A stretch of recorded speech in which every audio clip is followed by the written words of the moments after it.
ಶಿವಾಯ. ಇವಾಗ ಕನ್ನಡ ಅಂತ ನಾನು ಇಷ್ಟು ಹೇಳಿದ್ನಲ್ವಾ, ನಮ್ಮ ಹೆಣ್ಣು ಮಕ್ಕಳನ್ನು ನೀವು ಈ ಜನ್ರೇಷನಲ್ಲಿ ಹೆಣ್ಣು ಮಕ್ಕಳು ವಸ್ತ್ರ ಉಡುಗೆಗಳನ್ನು ಬದಲಾಯಿಸೋಕ್ಕಾಗುತ್ತಾ? ಪಬ್ಬು ಬಾರ್ಗಳನ್ನು ಮುಚ್ಚೋಕ್ಕಾಗುತ್ತಾ?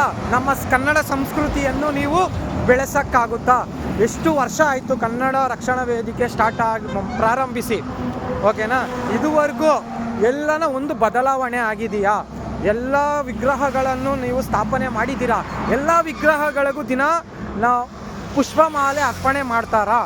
ಅಂದರೆ ದಿನ ಅದನ್ನು ತೊಳೆದು ಅದಕ್ಕೆ ನಾವು ನಮಸ್ಕಾರ ಮಾಡ್ತಾ ಇದ್ದಾರಾ? ಎಲ್ಲ ಏರಿಯಾದಲ್ಲೂ, ಒಂದೊಂದು ಏರಿಯಾದಲ್ಲಿ ಮಾಡ್ಬೋದು, ಓಕೆನಾ? ಎಲ್ಲ ರೀತಿಯಲ್ಲೂ ಕನ್ನಡ ಅಂತೀರಲ್ವಾ, ಇದು ಕನ್ನಡ ನಾವು ಬೆಳೆಸಬೇಕು. ತುಳುಯಿಂದನೇ ನಮ್ಮ ಕನ್ನಡ ಭಾಷೆ ಸ್ಟಾರ್ಟ್ ಆಗಿದ್ದು. ಅಚ್ಚ ಕನ್ನಡದಲ್ಲಿ ಮಾತಾಡೋಕ್ಕೆ ನಿಮ್ಮ ಸಂಘದಲ್ಲಿ ಎಲ್ಲರಿಗೂ ಬಂದ್ಬಿಟ್ರೆ, ನಿಮ್ಮ ಸಂಘದಲ್ಲಿ ಇರೋರೆಲ್ಲ ಎಲ್ಲ ಕನ್ನಡ ಶಾಲೆಗಳಲ್ಲಿ ಮಕ್ಕಳು ಓದ್ಬಿಟ್ರೆ, ಮತ್ತೆ ನೆಕ್ಸ್ಟ್ ವೀಡಿಯೋದಲ್ಲಿ ಹೇಳ್ತೀನಿ. ಓಂ ನಮಃ ಶಿವಾಯ.